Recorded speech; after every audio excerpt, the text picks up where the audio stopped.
We are back on the Rational Boomer podcast. Hopefully, your day is going well. It is Friday. We're at the end of the week, and it's been a busy one this week. We had some stuff going on yesterday that we'll have plenty to talk about. Had a good night last night. It's my oldest son's birthday. He turns 36, and my wife and I and my younger son went up and met up with my older son and his daughter, my granddaughter, the famous granddaughter that I always talk about. And we had a great time. We went to a farmer's market, bought some stuff that's right near where he lives. And then we went to a restaurant, kind of a 50s theme restaurant that my son and granddaughter go to a lot. That's a lot of fun. She's finally starting getting the skills of being in a restaurant. When she first started going in, it was difficult because she was running everywhere. Now she's settled down. She's more mature now, of course, because she's 3. So you would expect that. Anyway, we did that and we had a good time. And we took some pictures. And, I never post anything about my family, sons, my wife. My wife would kill me if I posted something of her. And I don't post things on my granddaughter as well because there's a lot of fucking goofballs out there. But on the podcast here, we're all among friends, and I know you've heard me talk about her and my sons and such. So I thought I'd just give you a brief glimpse of what they look like because I'm proud of the picture. It turned out very well, and I just want to show you. I'm not going to post it. I'm just going to show you.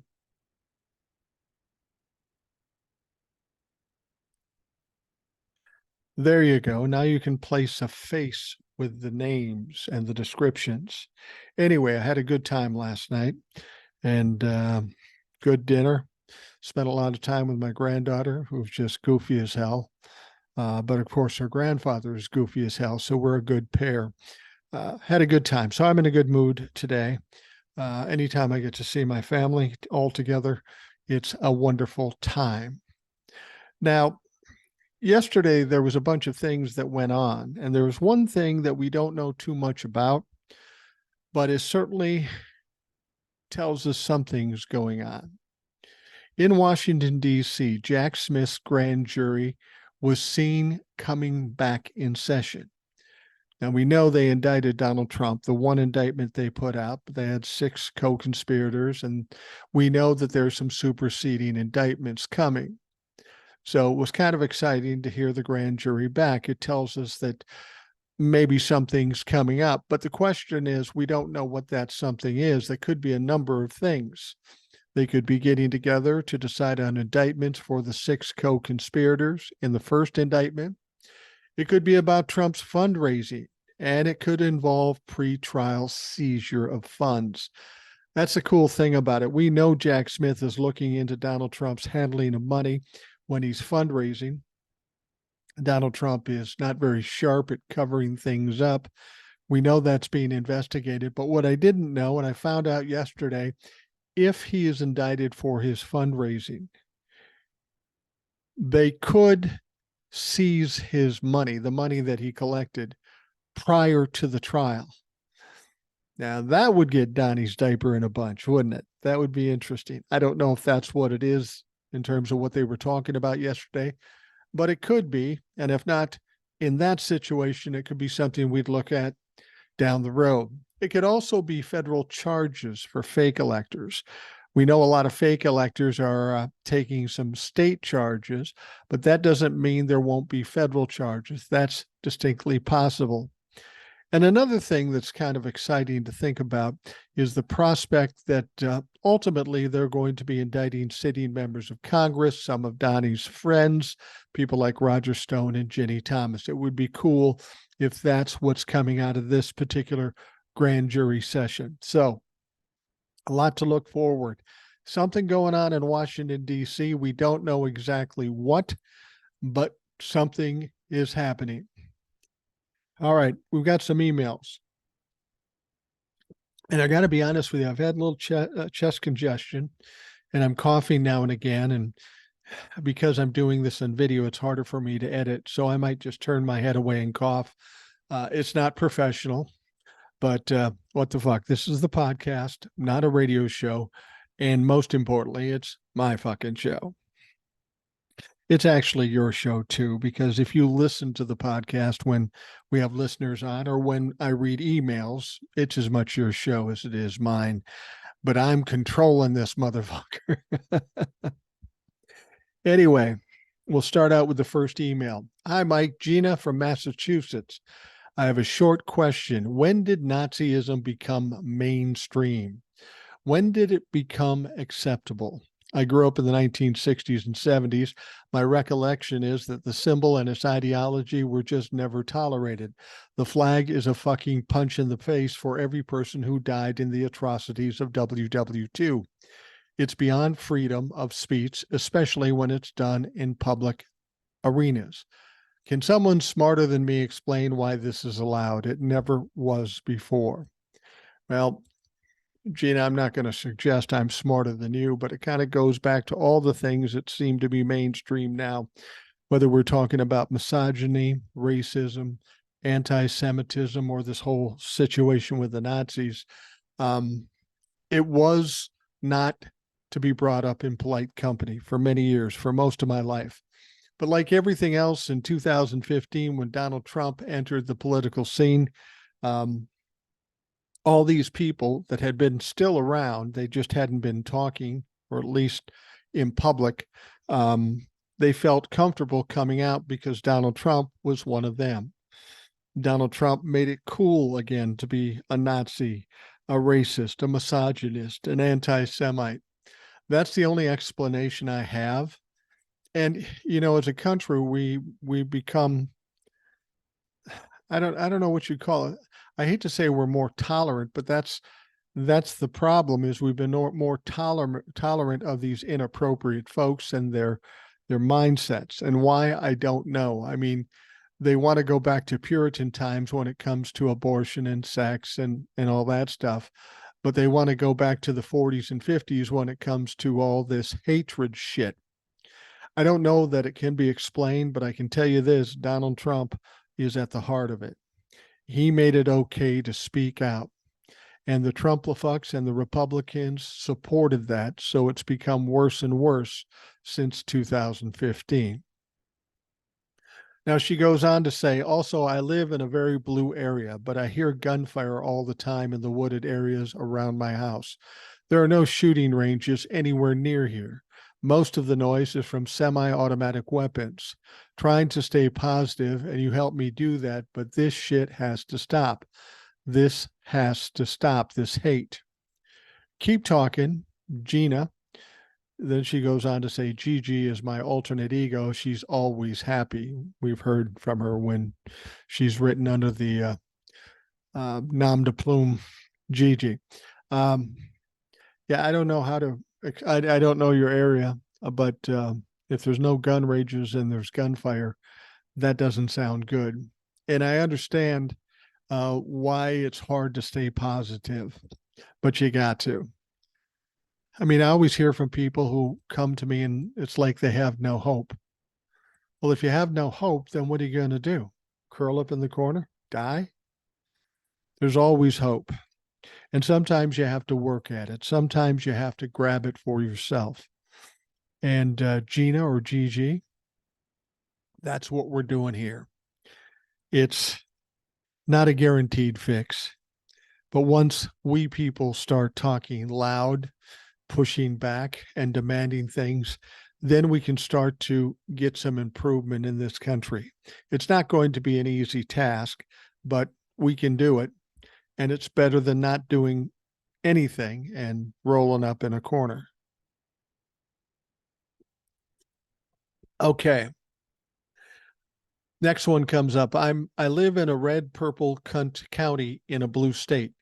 For many, many years, I have enjoyed a wonderful breakfast at our local diner. Hunter Dinerant. It seems like it's a combination of diner and restaurant. It's spelled Dinerant. Dinerant. This is Hunter Biden's namesake diner. President Biden's in-laws have operated this local landmark for decades, and Joe always visits the diner when he's in town. I don't know why, but all of a sudden the diner has closed and no word on the street is that it will never open again. I also have no proof that the local MAGA crowd has badmouthed the Hunter name so much that the diner has lost business and now has failed. Eggs and hash browns will never be the same in our small town. Keep up the great daily dose of sanity. The older boomer, Gary. P.S. I have attached a picture of the famous dinnerant. Gary. When you sent that to me, I hadn't read the letter. I had no idea that it is the namesake of Hunter Biden and that Biden relatives or in laws have run this for that long a time. You know, it always seems it's those little out of the way restaurants are the best places to get breakfast. And I feel sorry for you. Do I think it's because of MAGA and somebody was bad mouthing the diner? I doubt that. I doubt that very much. It could be anything. It could be they had a tough time through COVID. I don't know. But restaurants, unfortunately, fail all the time. Unless you've heard about some violence or some things happening uh, at that restaurant, I don't think that would probably be it. I mean, do you have that many red? You were saying you're in kind of a red purple county in a blue state. There can't be a lot of MAGA around there. There's probably a few, but not enough to close down a fucking long-standing restaurant. All right. Next one comes from Jace in Texas. He's keeping us up to date with what's happening with this Ken Paxton trial, the AG in Texas, who is going to be impeached. He says, been keeping track of the Paxton trial, and man, it's exposing more Republican hypocrisy. First, the ones that were the whistleblowers to his corruption were his fellow Republicans, thought those clowns loved whistleblowers, and the Paxton defense is accusing them of staging a coup. Again, something else they love. What the fuck? I'm still cautiously optimistic, but won't shock me if he gets off. On another issue, I was listening to Nicole Wallace and Deadline White House today, and they were talking about Fani Willis's response to Jim Jordan, which pretty much sent his ass to the showers. We'll talk about that in a little bit. They also talked about her getting doxxed, meaning her and her family's info has been published. Guess where? A Russian website. Surprise, surprise. She's now fighting to keep juror information sealed, so this won't happen to them. If anyone still supports Trump, they're supporting a mobster whose silence on this is a sign of supporting it. Hell, it was probably DDD's idea. Shameful this is where we are in so-called modern times, 2023. We got to vote these bastards out. Can't say I'm surprised. This just pissed me off and will never be used to this. Okay, rant done. Keep getting the info out there, and polls be damned, don't believe them. CNN had Romney over Obama in August of 2011, and we all remember what happened in the 2012 election. Jace from Texas. Yeah, they also had Hillary Clinton over Donald Trump in 2016. In 2022 or 2020, they had Donald Trump over Joe Biden. Biden wins by 7 million votes. 2022, they said there would be a red wave. There was nothing at all like that. So, yeah, you take that for what it's worth. I think polls are a waste of time. I heard a story recently. The Wall Street Journal had a poll that they published, and it turns out this poll was owned and operated by a guy in a company that supplied Donald Trump with money. He was a donor to Donald Trump. So the idea of getting a fair poll from some fucking clown like that is absolutely ridiculous.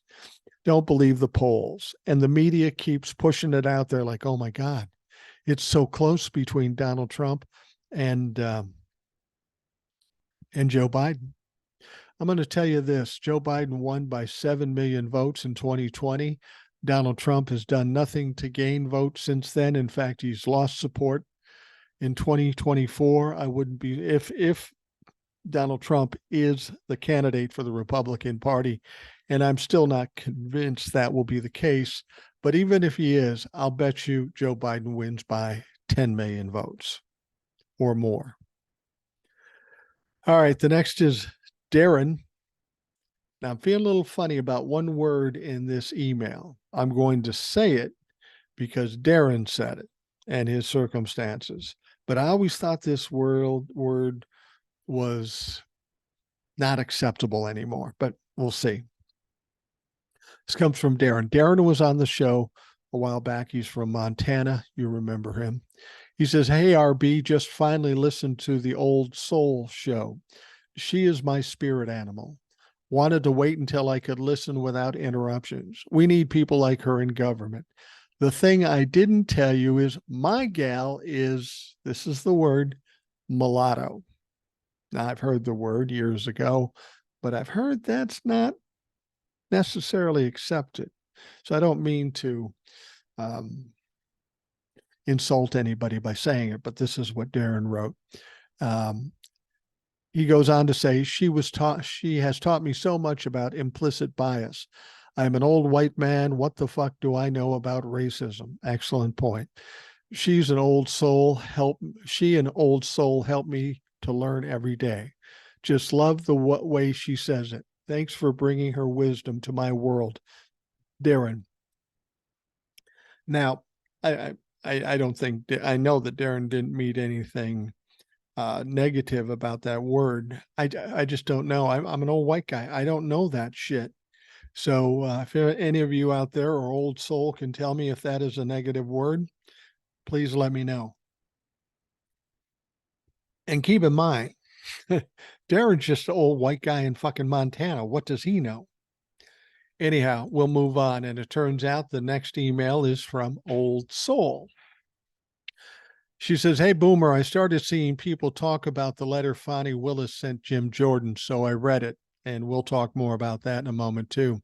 I liked it so much that I read it twice. This wasn't even close to being a fair fight.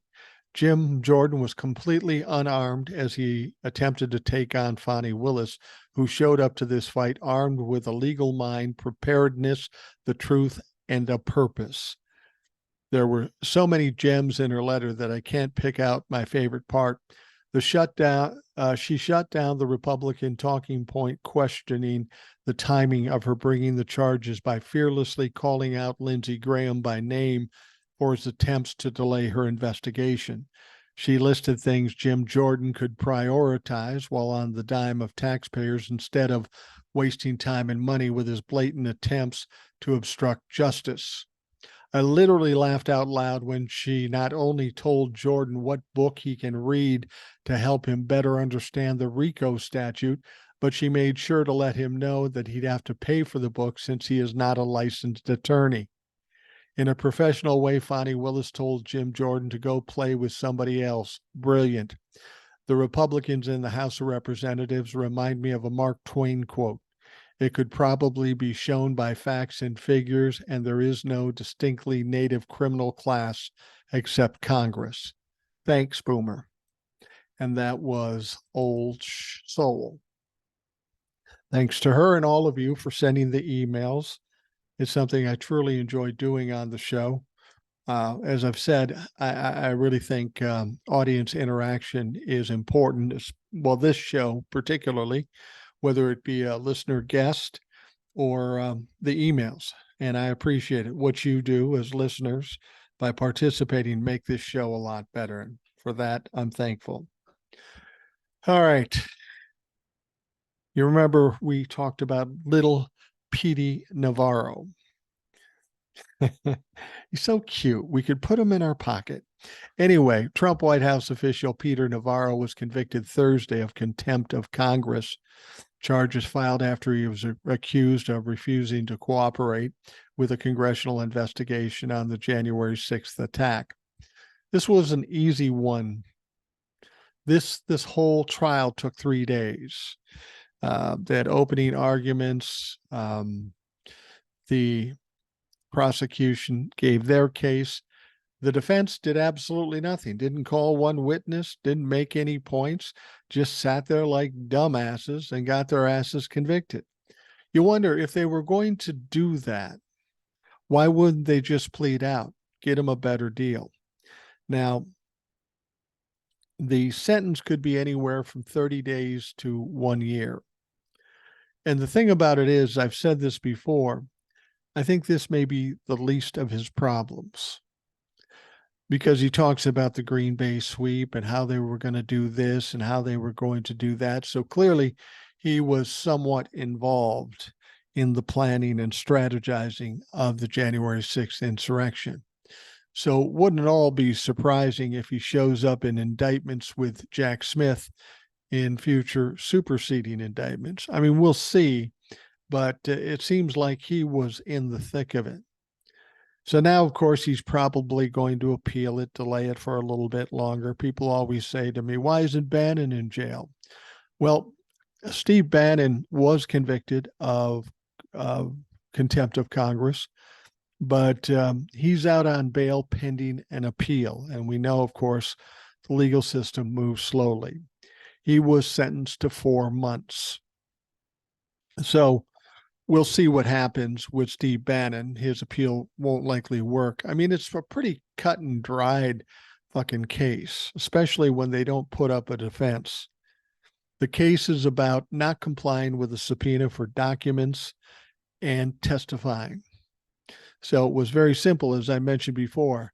PD, did you show up to testify? Nope. Did you supply the documents you were subpoenaed to turn over? Nope. Okay. Fucking easy peasy. He's guilty. He's going to jail. But he's whining and crying about how much money it cost and how difficult it is and how he's being treated like a criminal. Well, the fact of the matter is, PD, you are a criminal. In spite of what you say, you're full of shit. To this day, he's saying that there was still election fraud. This motherfucker can't learn a lesson.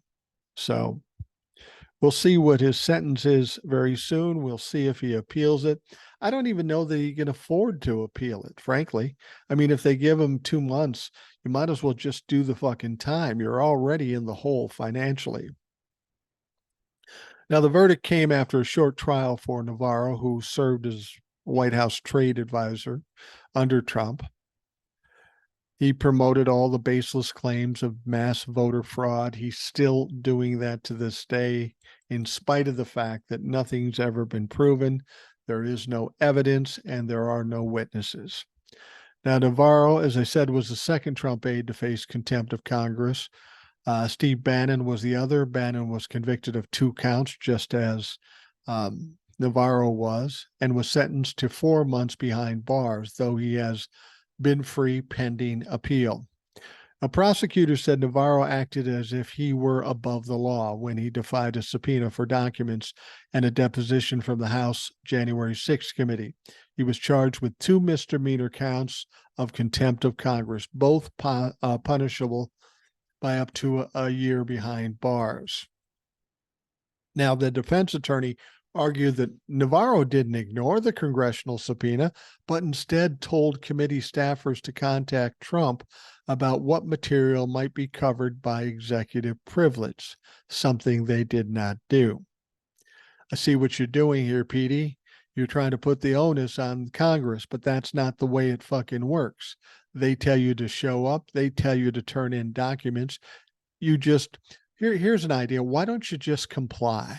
I know that's a big Republican thing. Why didn't they just comply? Now, Navarro, if you had complied, you wouldn't have to go to court. You wouldn't have had to deal with being convicted and spending time in jail, not to mention all the money you claim you spent on your defense. Now, you got to wonder why he wouldn't have just turned it over. And I have to think that there's probably some things in these documents and in his testimony that may implicate him in some crimes. Like I said, he might be involved in some upcoming indictments with Jack Smith and the superseding indictments. Maybe that's why he did it. Maybe he was trying to hide. The whole executive privilege thing had been litigated and adjudicated, and it's not a thing. You have to be the sitting president to have executive privilege. And at the time this was all going on, Donald Trump was not the sitting president, and he was told as much by a number of courts. U.S. District Judge Amit Mehta ruled Navarro's executive privilege argument wasn't a defense against the charges, finding that Navarro hadn't shown evidence Trump even invoked it. See, Trump has to say, yeah, executive privilege. He couldn't even show that. They think it's just a game that they can just call it after the fact. Prosecutors said that much of the material the committee sought was already publicly available and that Navarro should have handed over what he could and flagged any questions or documents believed to be protected under executive privilege. See, that's a stupid thing. What he had is probably already in the public's purview, and he did all this shit for nothing, just because he thinks he's smarter than everybody else. Well, clearly we find out he's not smarter than anybody else. So PD is going to wait, going to wait on his sentencing, and it'll be interesting to see what he ultimately does in terms of appeals. As I've said before, it could have been just very easy, and he would have just turned all that stuff over, testified, called it a day, went home, and went on with his life. But no, he couldn't fucking do that. Now, as Old Soul was bringing up earlier in the program during the emails, we know that Jim Jordan is playing that stupid game that he's been playing all along. When the Manhattan District and Alvin Bragg went after Donald Trump and indicted him, of course, Jim Jordan said, we're going to investigate the Manhattan District. We're going to do this. You need to, Alvin Bragg, you need to come down and testify and turn over all your documents. Alvin Bragg told him to fuck off in not so many words. Jim Jordan in Congress doesn't have any authority over a state court. And the fact that he thought he did either tells me he's trying to bully his way through or bullshit his way through, or he's just fucking stupid. Well, he never got any of that. The only person he talked to was a guy by the name of Pomerantz, who was a district attorney for the Manhattan District, but had since left. Now, he called him in thinking he's got a big win, and guess what happens? Pomerantz makes him look like a fool, tells him absolutely nothing. So you'd think you'd learn a lesson after something like that. You would think that you wouldn't do it again. Embarrass yourself like that. Not Jim Jordan. Jim Jordan went after Fani Willis, and as Old Soul pointed out, this is a one-sided matchup. Jim Jordan isn't anywhere near the level of Fani Willis. And Fani Willis took him to task with a nice little letter after Jim Jordan made the demands of her that he made of Alvin Bragg. Social media legal experts piled on Representative Jim Jordan of Ohio after Fulton County District Attorney Fani Willis fired off a multi-page letter to the House Judiciary Committee, essentially telling him to butt out of her investigation into the tampering of the 2020 presidential election. Now, on Thursday, the prosecutor who indicted Donald Trump and 18 alleged co-conspirators on RICO charges slapped down Jordan's attempts to interfere with her investigation and curtly explained to him that he has no idea what he's talking about when it comes to the law, even accusing him of spreading misinformation. Now, with regard to her filing under the RICO statute, Willis made it a point of reminding the blustery Ohio Republican that he never even passed the bar. Yeah, he may have went to law school, but he never, ever passed the bar. Nobody knew that, did they? He's been a failure from the word go. Now, she did point out, as Old Soul said, that he could still continue his education by purchasing legal expert John Floyd's RICO book for the non-bar member price of $249. Well, I'm guessing Jim has the 249, but with all these investigations, he certainly doesn't have the time, and I'm guessing he's not very good at comprehending books or writing of any sort. He's never introduced a bill or never passed a bill anyway, so his track record is pretty limited. Now, reacting to the dressing down of Jordan, attorney Victor Shee wrote on X or Twitter, "Damn, DA Fani Willis just sent a letter to the House Judiciary Committee saying Republicans are obstructing a Georgia criminal proceeding and tells Jim Jordan directly he should buy a copy of a RICO book for non-bar member price. Bravo, DA Willis. This is how it's done." Now, he later added, "She continued to tell Jim Jordan, your letter makes clear that you lack a basic understanding of the law, its practice, and the ethical obligations of attorneys generally and prosecutors specifically." Now, former Justice Department official Harry Littman also piled on, writing, "Blistering response from Fani Willis to Jim Jordan, completely improper attempt to ferret out info about her investigation and prosecution." And then added, "Really extremely aggressive pushback from Fani Willis to Jim Jordan. Letter tells him he's transgressing state sovereignty, separation of powers, administration of criminal justice, and deliberative process privilege, then provides voluntary answers that shred his arguments." Now, I've said all along that Bonnie Willis is pretty gangster. There are some legal people said she probably shouldn't have gotten angry like that and said those things. I disagree. You got to look at who we're dealing with here. We're dealing with the Republican Party. They go after people and they fight dirty and they say crazy shit. And sometimes, and I think Fani Willis gets this here, when you're dealing with a bully, sometimes you have to lower yourself to that bully level to embarrass them or kick their ass. And while Jack Smith might be very quiet and very methodical about the things he does, Fani Willis ain't fucking around. She ain't fucking around at all. And Jimmy Jordan went to the wrong one. MSNBC editor Steve Bannon explained Fani Willis could have simply ignored Jim Jordan. Instead, the prosecutor explained to the Judiciary Committee chairman that he doesn't know what he's talking about. Conservative attorney George Conway slyly contributed, "Fani Willis sends Jim Jordan to the showers." Now, the X account maintained by the House Judiciary Democrats also had its say, with a link to the story accompanied by DA Fani Willis to Chairman Jim Jordan. "Your letter makes clear that you lack a basic understanding of the law." Lawfare reporter Anna Bauer also got a jab in, writing, "Fani Willis to Jim Jordan, bless your heart." Yeah, maybe he will learn a lesson this time. Just because she's a black woman doesn't mean she's not formidable.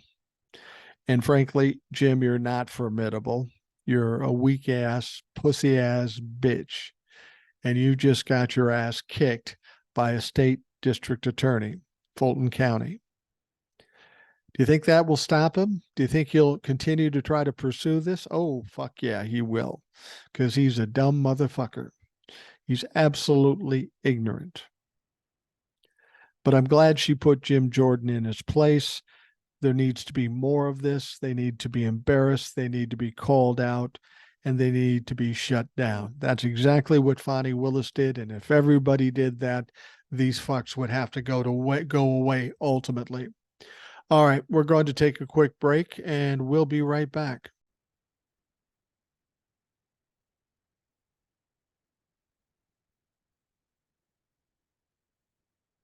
All right, this next story. This is really a non-story. I don't even know why it made it to the news or why Donald Trump's lawyers made this filing. It doesn't really say anything. Former President Trump on Thursday signaled he may attempt to move his Georgia charges to federal court. Now, the idea that he would try to get it moved to federal court isn't crazy. We almost suspected that. But it's that one word.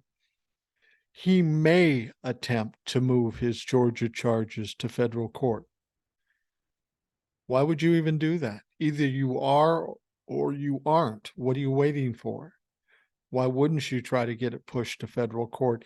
And here's the thing. I'm thinking that he's waiting to see what happens with Mark Meadows. If he gets pushed to federal court, then Donald Trump will say, oh, so yeah, I definitely want to go now.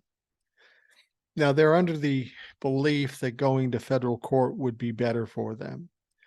Fani Willis still will be the attorney prosecuting them. The one thing that federal court offers them that the Georgia Fulton County Court doesn't offer them, Fulton County would get jurors from Fulton County, and most of them would be not all that positive for Donald Trump. He might get a somewhat more favorable jury in federal court. Now, the federal court's just across the street from the state court there, so it doesn't have to go very far. I'm a little surprised, too, that we haven't heard about Mark Meadows and whoever else wants to go to federal court, because I would have assumed they would have done that by now. I'm guessing maybe even today we'll find this out. It's something they really have to get on. They've got all the other things behind them, so I would presume that it would be today, but who knows? It could be Monday or Tuesday of next week. But Donald Trump signaled that he may do it, and then maybe he won't. Another reason he might do this is because Donald Trump has this insatiable need to be in the news. I don't want to make this decision right now, but tell him I'm thinking about it. Tell him I'm thinking about it. That should cause a stir. Honestly, Donald, nobody gives a fuck. Mark Meadows isn't going to be moved to a federal court, neither are you. You've already tried this 3 times in the Manhattan district, and it hasn't worked. I hope you're not too confident about this. So this is what he said. President Trump hereby notifies the court that he may seek removal for his prosecution to federal court. Steve Sadow, Trump's attorney, wrote in court filings. I bet he loved doing that. That is a stupid filing, and I can't imagine why they would do it other than the fact that Donald Trump says, Steve, I want you to do this now. And Steve would say, well, that's a fucking dumb idea, Don. I don't care. Do it. If you don't do it, you're not getting paid. Well, you're probably not getting paid anyway, but still do it. Now, legal experts have anticipated Trump would make such an attempt, but Thursday's filing provides the strongest signal yet that he's actually going to do it. Trump still has multiple weeks to officially file his request under federal law. His request must be filed within 30 days of his arraignment. Trump pleaded not guilty and waived his in-person arraignment on August 31st. So he would have till the end of September to do this, maybe even October 1st. And so I think he's probably waiting to see what happens with Mark Meadows. I don't know that it would stop him from trying to get sent to federal court. Maybe he's just hoping to learn something or find out why Mark Meadows didn't get sent and try to come up with a strategy around that. Now, legal experts agree moving the charges still won't make them subject to a presidential pardon, but that it would change the dynamics for Trump's case. If successful, Trump's case would be overseen by a federal judge, and the jury pool would be drawn from a broader area of northern Georgia that is less heavily Democratic. And while the state judge has indicated the trial will be televised, moving to federal court would likely prevent any proceedings from being broadcast. Trump wouldn't be the first co-defendant in the case to mount such an attempt. Now, multiple of Trump's co-defendants in the case have already begun trying to move their charges, most notably Mark Meadows, former Justice Department official Jeffrey Clark, 3 pro-Trump individuals charged with signing documents purporting to be Georgia's valid electors have also made such a move. But none of them really have any true standing to get this done. Even Mark Meadows was saying, well, I was just doing my job as a chief of staff. Sorry, Mark. Overturning an election in Georgia is not part of your regular duties. Now, the dispute over moving courts rests on three prongs. The defendants must show they were a federal officer, that the allegations relate to an act taken under color of such office, and that they have a plausible federal defense. None of that can be applied to any of these fuckheads, except the fact they might have been federal officers, but it had nothing to do with their jobs. Trump's filing Thursday comes after the state judge signaled he plans to issue a schedule for Trump's case by next week, but the judge has cited the co-defendants' efforts to move their charges as one reason the prosecutors' proposed timeline to try to try all 19 in October is likely too ambitious. And it turns out, at least at this point, it sounds like it's going to be the two clowns that want to separate and want the speedy trial. Sidney Powell and Ken, whatever the fuck his name is. Trump previously tried to move his charges in his hush money criminal case to federal court, but a judge rejected the move. Trump is now appealing that ruling. Trump can't take no for an answer, especially even when he's a dumb fuck, even when it's absolutely ridiculous. Now, Trump's goal here isn't that he thinks he's going to win this appeal. It's all about delaying the time. And the fact of the matter is, it doesn't matter at this point. People are worried about different court cases being delayed. All we need is one court case before the 2024 election. But even if it goes past the 2024 election, and there's going to be plenty that comes down before then, even if it does, Donald Trump's strategy is all contingent on either him winning the presidency or some Republican that would want to help him out win the presidency where they would pardon him. That's not going to happen. Republicans have little or no chance of winning in 2024. Donald Trump doesn't have a fucking prayer, as I said before. If Donald Trump ends up being the Republican nominee, that is a gift to the Democrats. That is a guaranteed win for Joe Biden. So we'll see what happens. But as I've told you before, we've got this October 2nd lawsuit coming up. And this could be devastating to Donald Trump. It may cost him $250 million. It may cost him every bit of property he owns. And he will be left with nothing but the shirt on his fucking back. And they might take that too. So if you're worried about Donald Trump slipping out of charges or court cases or lawsuits, don't. This guy is so buried in litigious problems or litigation that there's no way out for the motherfucker. All right. Now, according to a report from CNN's K-Files, one of the Michigan fake electors who has been charged with 8 felony charges by Attorney General Dana Nessel for her part in a plot to help Donald Trump steal the 2020 election, admitted during an interview in 2020 that she was the recipient of help from lawyers she claimed were tied to former President Donald Trump. Well, that's not good.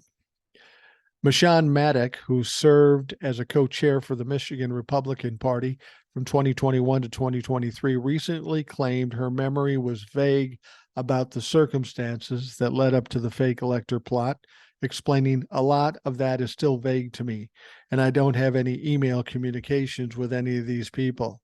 Want to bet Jack Smith could find it if he was looking for it? If you're really worried about it, give Jack a call. I'm sure he can come up with it.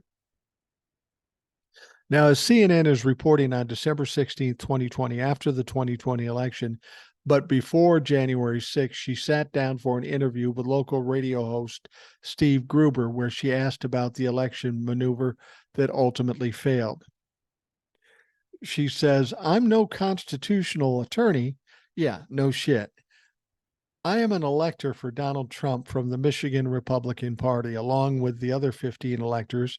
Were guided by legal minds, attorneys for our president, some very incredible constitutional attorneys. I've never in my whole life appreciated legal minds and attorneys before. Now, it's funny, when you're talking about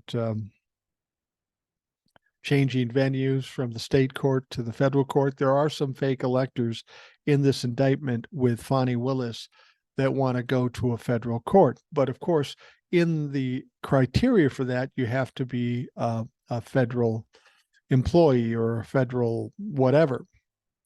They're claiming that because they were fake electors, that they were federal employees. No, you're not. You were nothing. You were cosplaying electors. That's not going to work. You're not going to be sent to federal court. She then added, I can tell you that in the last few weeks, just some incredible minds. And from what I understand, you have the federal constitutional law and then you have the state statutes.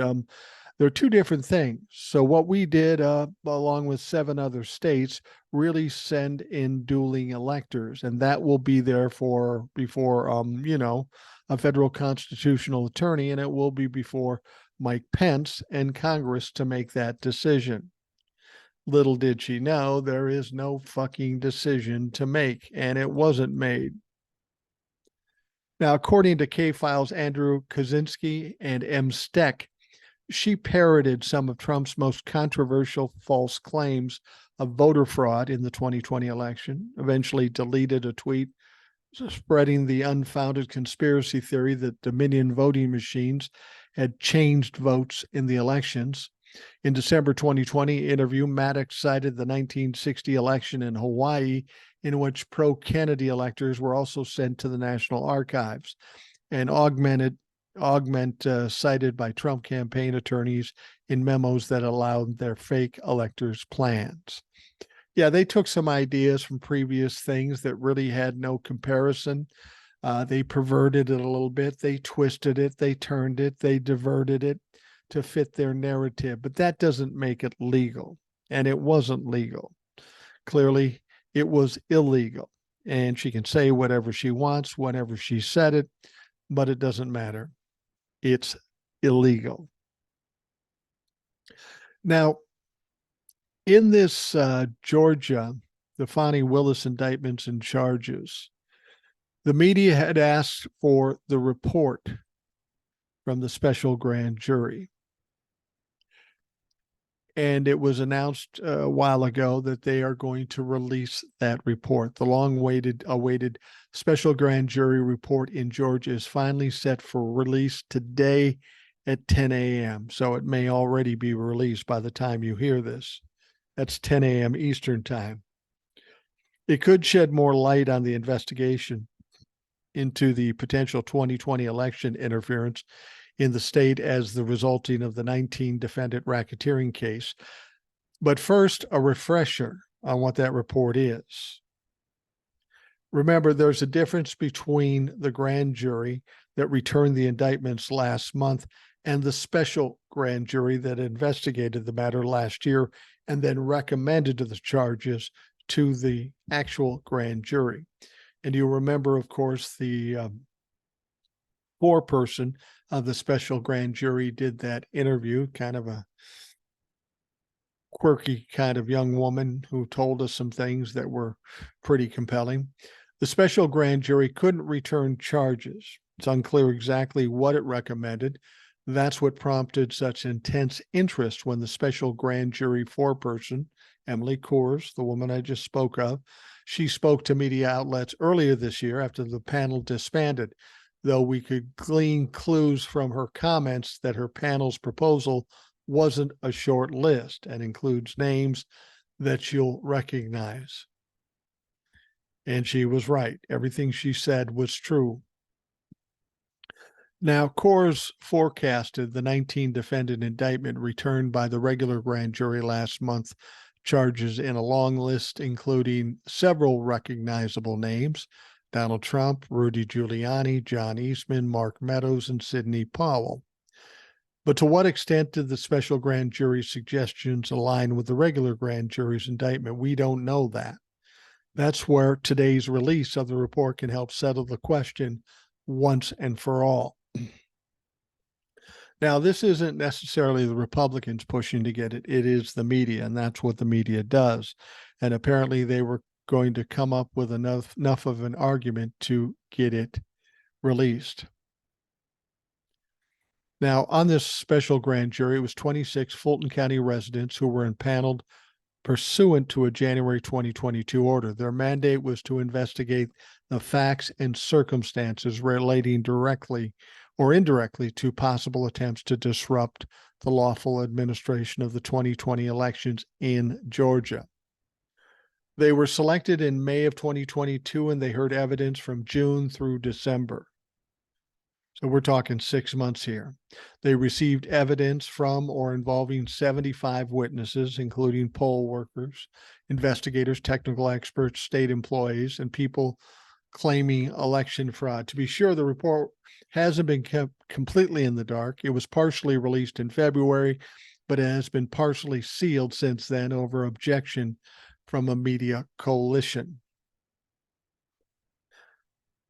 Now, that's because Judge Robert McBurney deferred to Fulton County District Attorney Fonnie Willis's argument. She didn't want it released. She publicizing potential defendants' names before her investigation had ended could negatively implicate their rights and thus her case. Now that we have the indictment, of course, there isn't that concern. And the Fulton County Superior Court judge has apparently decided it's fair game to release the whole thing. So it's going to be interesting to see what we learn when this report is released. It may tell us a lot more about what's going on down in Georgia. It may not tell us anything. I have a feeling I know there's going to be some more redactions, names and addresses and such like that. But hopefully we'll get the gist of the report when it comes out today. Let's go check on Congress and this dipshit. House Oversight Chair James Comer of Kentucky said on Thursday he thinks there are enough votes in the House to vote to open an impeachment inquiry of President Biden, predicting the vote will be held in the middle of this month. Don't you love how the Republicans talk? Yeah, I may want to go to the federal courts. I think there are enough votes. Well, I'd be surprised if there are enough votes. A lot of Republicans at this point see it's a loser and they don't want any part of it. We'll see if they actually put it to a vote. They're going to spend the next couple of weeks trying to get more votes to vote for this inquiry. The problem is that everything that's come up about this complaints or these complaints about Joe Biden, there's never been any evidence. There's never been any witnesses that tied Joe Biden to anything suspect. And I say, you want to impeach Joe Biden? Go for it, motherfucker. I would love to see you do it. No, in fact, I dare you to do it. Because what will happen is this will get a lot of publicity, of course. And the intent is to try to stain Joe Biden's reputation. But when it's all said and done and they're not able to show any evidence or any witnesses, once again, they'll be embarrassed, but on a much larger scale than they have with these other investigations. Now, Comer said, I do believe that we have the votes for impeachment inquiry. And keep in mind, we're not talking about a vote on impeachment. They just want to vote on whether they can inquire about it, investigate it. See, that's the thing. They won't ever bring it to an impeachment vote because they can't win. And when they can't win, they will be embarrassed. And when this is on a high-profile situation, they're not going to want to do that. But they will want to start this inquiry because they'll think it makes Joe Biden look bad. Well, they've spent the last 2.5 years trying to make Joe Biden look bad, and not one fucking thing has worked. So Go do it, motherfuckers. I dare you. Because when it's all said and done, it won't be Joe Biden that's stained. It will be you. Now, Comer, who is leading a congressional investigation in Biden's family and business dealings, and he thinks the emails he's been able to secure from the National Archives and Records Administration from Biden's time as vice president finally convinced the final few Republicans to support opening an impeachment inquiry. That's interesting. Why would something he allegedly did as a vice president cause him to be impeached when he's president, especially when there was a 4-year break there? You got to wonder, even if there was something, there's got to be a statute of limitations on something like that. And I think that's something they're worried about too. Now, Comer went on to say, I think that was the straw that broke the camel's back with a few of the Republicans that were a little nervous about going the route of an impeachment inquiry. They realize that we need this tool to be able to win in court because that's where we're headed. We've just about picked all the low-hanging fruit. Low-hanging fruit? What have you picked at all? If what you've gotten to date is the low-hanging fruit and you've got nothing, what do you hope to get with the high-hanging fruit? Now, Comer's remarks come as momentum has been building among House Republicans to hold a vote on an impeachment inquiry into the president. So far, investigations into Biden and the family have not implicated the president in any illegal activity, but Comer and other House GOP leaders argue an impeachment inquiry would provide the necessary tools to properly investigate. Yeah, you also said that for Hunter Biden, what you needed was a special counsel. But then when you got a special counsel, you said, oh no, this is going to get Hunter Biden off. See, that's the thing. They want to throw the shit around, but they don't want to actually get into it because they know they have nothing. Now, in the interview Thursday, Comer said Speaker Kevin McCarthy would ultimately decide on the timing of a potential impeachment inquiry vote. And he said both he and Judiciary Chair Jim Jordan, that brilliant motherfucker, have discussed the matter with the Speaker. Comer said he expects a vote in the middle of September, and the House returns from August recess. He says, I would predict in the middle of September we have a vote. I predict that it passes, and I will predict that we will use with all these government agencies that are refusing to turn over valuable information like the National Archives, Comer said. Well, Jim, here's the deal. You also told us you had witnesses. You also told us you had whistleblowers. You also told us you had evidence against Joe Biden. None of that is materialized. You've come up with nothing, a big fucking goose egg. So now we're supposed to believe you that, no, this way will work. You're trying terribly hard to find dirt on Joe Biden. But the fact of the matter is you were looking for dirt on Joe Biden back while you were working for Donald Trump when he was president. You know what they found then? They found fucking nothing. And they're going to find nothing again. You're just trying to throw some shit around and hope something sticks and hope it hurts Joe Biden. Well, I'm sorry. Even if you do hurt Joe Biden in any way, and I don't believe that you can, even if you do, here's the deal. It's going to be nowhere near the damage that has come to Donald Trump with 4 indictments, 91 felony charges, court cases, lawsuits, and all of this shit. You're working very hard to try to offset Donald Trump, try to take away the attention from Donald Trump, and it's just not going to work. It's not even close because you don't have evidence. For Donald Trump and you Republicans, there's plenty of evidence. We've all heard a lot of the evidence. There are witnesses, and surprise, surprise, all those witnesses happen to be fucking Republicans, your own people. So this is it is a lame attempt to try to balance these scales, but you have nothing. You have absolutely zero, and it's not going to work. Now, as we're getting to wrap up this Rational Boomer podcast, there's one other piece of shit Republican senator that's getting a lot of heat from every military branch. The leaders in the military branch are coming after him. Now, a spokesperson for the Pentagon challenged Senator Tommy Tuberville over his continued blockade on senior military promotions, saying that a solution around his protest would stop all the work in the Senate.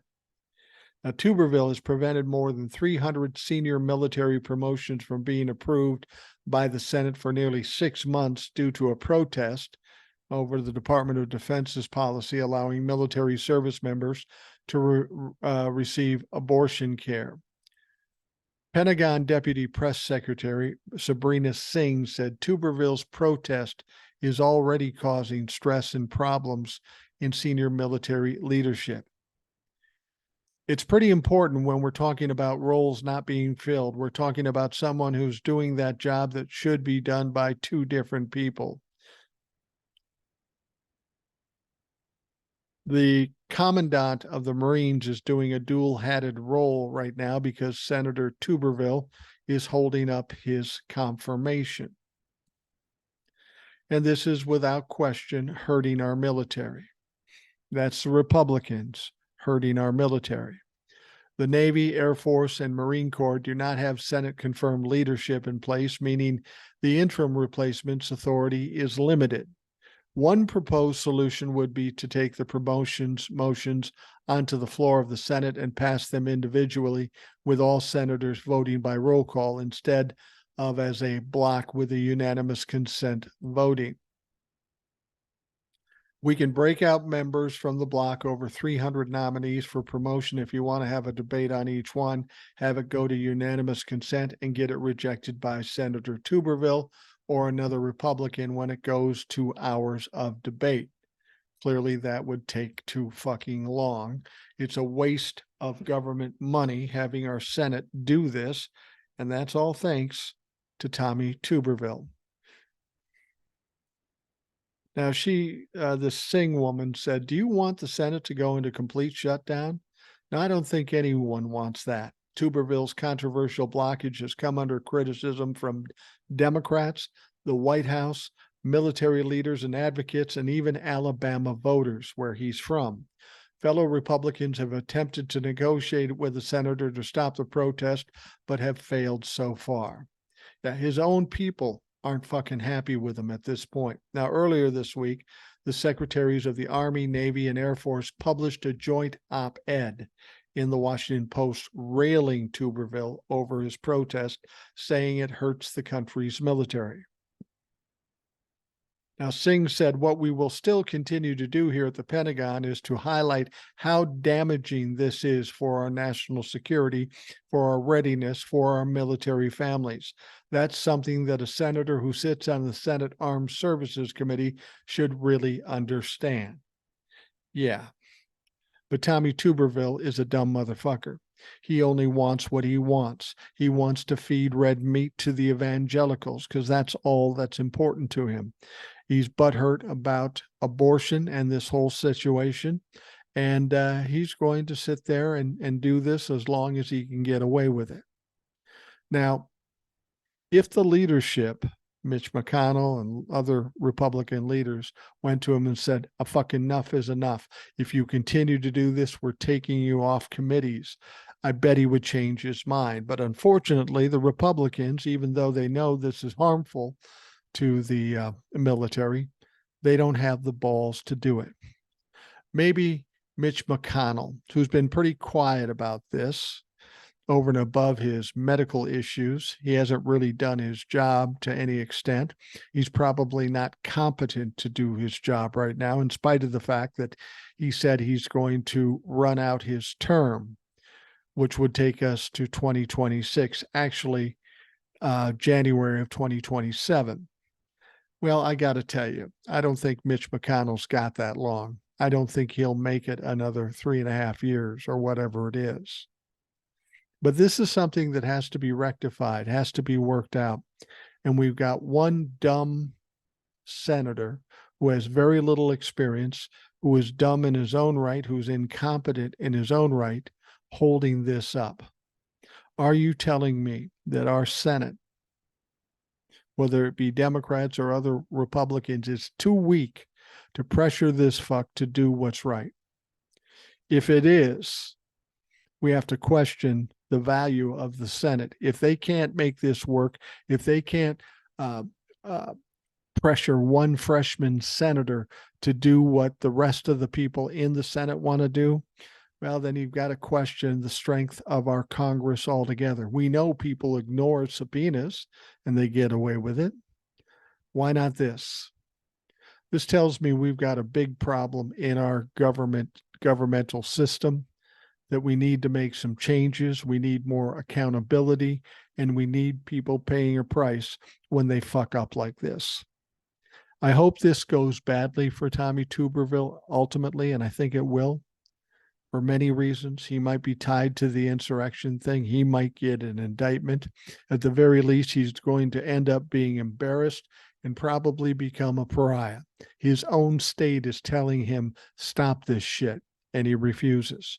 So how do you think he's going to do in his reelection attempt, whenever that may be? I think it's in 26. I got to tell you, man, you get tired of dumb fucks. But the world is full of them.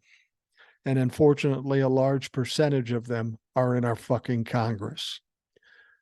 All right, we are going to wrap things up for the Rational Boomer podcast. I want to thank you for taking the time to listen. I hope you have a great day. I hope you have a great weekend. We'll talk to you again tomorrow.